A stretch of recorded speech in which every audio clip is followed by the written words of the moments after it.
2 cup मूग डाळ 2 तास भिजवून घ्या।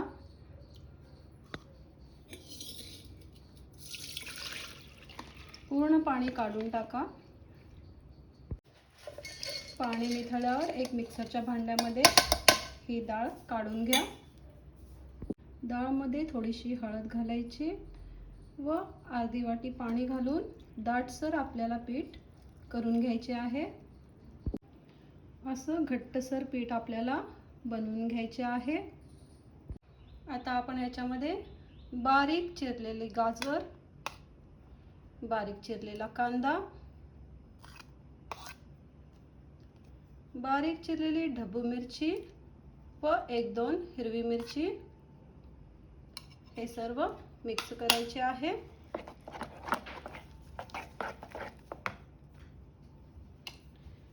थोडासा टोमॅटो घालायचा आहे।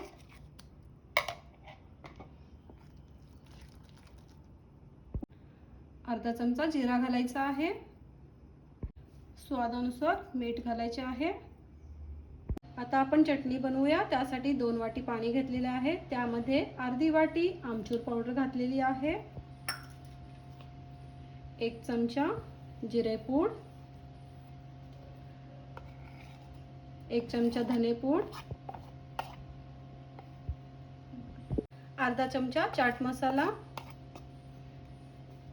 1 चमचा लाल तिखट आणि स्वादानुसार मीठ घालायचे आहे।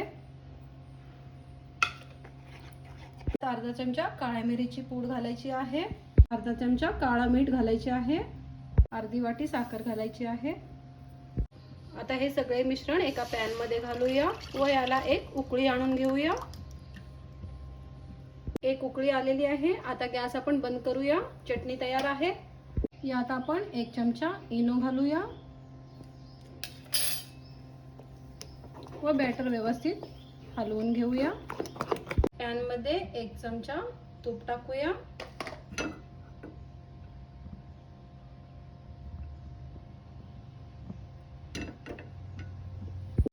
यात 1 चमचा आपला बॅटर पूर्ण घालूया।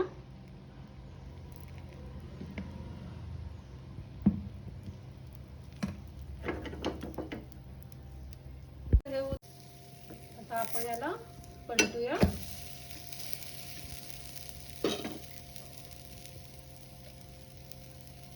थोडंसं तूप सोडूया आपण।